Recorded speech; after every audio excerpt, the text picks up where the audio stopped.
Hello friends, welcome back to our channel. और आज के इस वीडियो में अपन बात करने वाले हैं अडानी पावर शेयर के बारे में।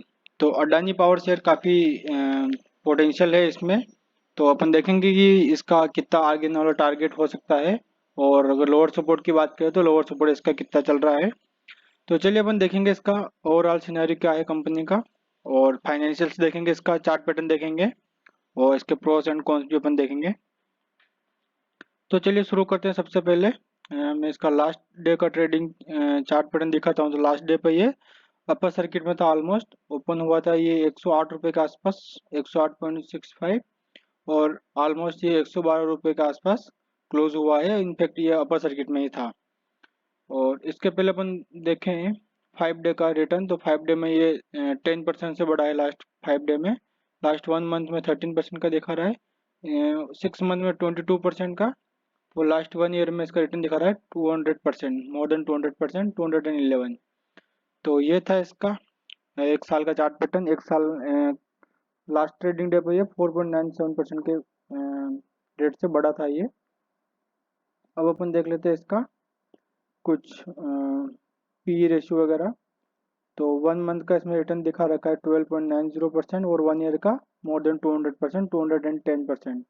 और इसका पी रेशियो देखें तो पी रेशियो इसका चल रहा है 34.01। और सेक्टर का पी की बात करें तो सेक्टर का पी 26.05 है। तो सेक्टर के पी से काफ़ी ज़्यादा इसका पी है।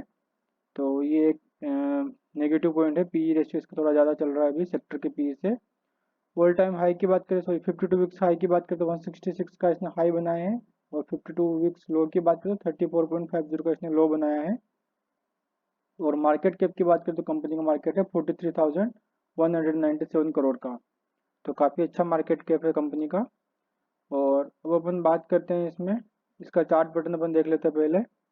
तो सबसे पहले मैंने आपको जो ओपन किया है ये चार्ट पैटर्न है 1 ईयर का। ये इसका 1 ईयर का चार्ट पैटर्न है। और 1 ईयर में आप देखेंगे तो इसका जो लोअर है, लोअर साइड 35 के आसपास है।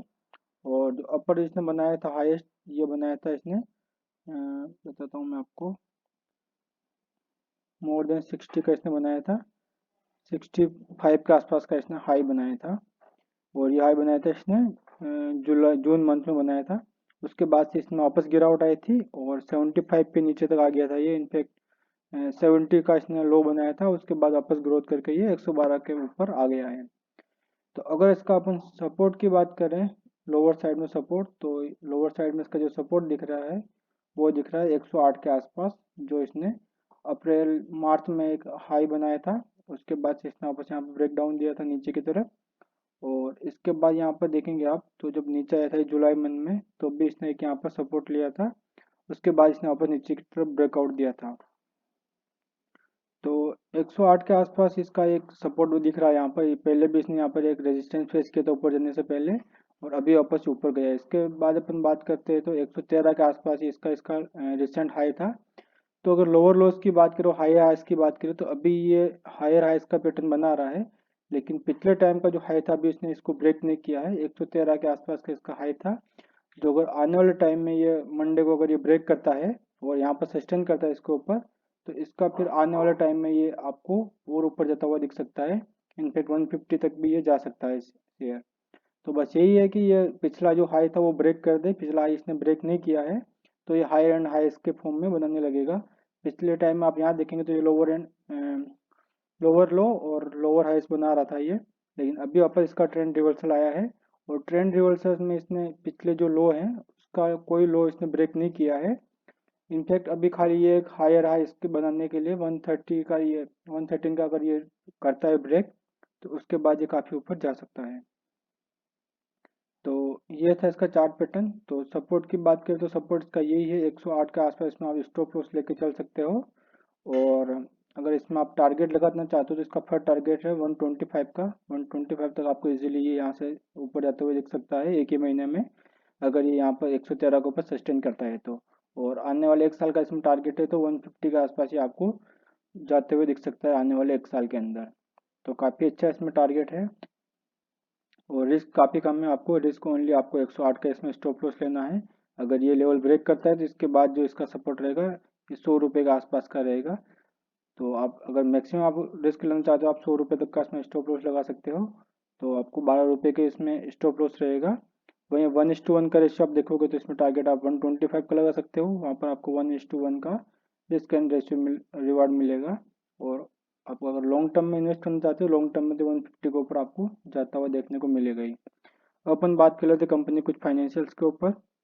तो फाइनेंशियल डेटा अपन देखेंगे इसका, तो 2018, 19, 20 और 21 का डेटा अपने पास है। यहाँ पर आप देखोगे इसका तो सेल्स, इसका रेवेन्यू जो है इंक्रीज हुआ है, 21,000 करोड़ 2018 में। 2019 में इसका जो था रेवेन्यू 26,000 करोड़ हो गया।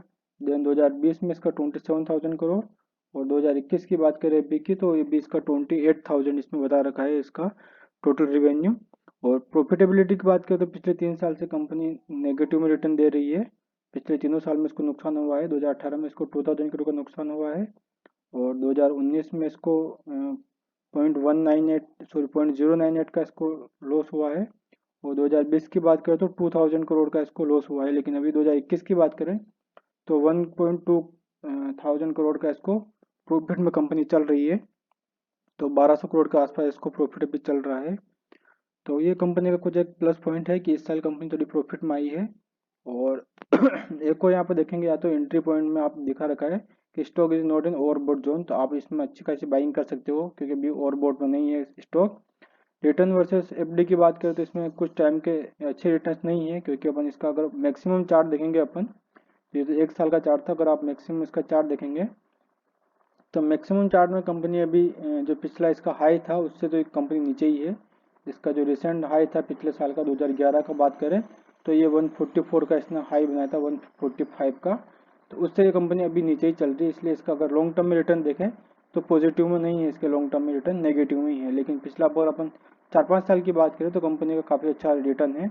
इनफैक्ट आप 2013-14 से इसमें देखेंगे तो 13-14 के बाद तो इसने अच्छे खासे रिटर्न दिए ही हैं।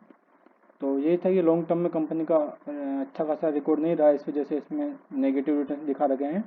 डिविडेंड्स कंपनी का उतना अच्छा नहीं है, और कंपनी रेड फ्लैग जोन में भी है। लेकिन फिर भी अगर आप इसमें थोड़ा रिस्क लेना चाहते हो, क्योंकि रिवॉर्ड अच्छा है तो आपको थोड़ा रिस्क भी लेना पड़ेगा, तो यही है कि जितना ज़्यादा आप रिस्क लोगे उतना ज़्यादा आपको रिवॉर्ड इसमें मिल सकते हैं। और अब अपन इसकी देखते हैं बैलेंस शीट। तो बैलेंस शीट में अपन देखेंगे यहाँ पर, इसके पहले मैं आपको एक 100 डेज का, 50 डेज का मूविंग एवरेज और 200 डेज का मूविंग एवरेज दिखाऊंगा यहाँ पर। तो आप यहाँ पर देख सकते हैं 50 डेज का मूविंग एवरेज और 200 डेज का मूविंग एवरेज दोनों को ये ऊपर क्रॉस करते हुए ऊपर भी गया है शेयर ये।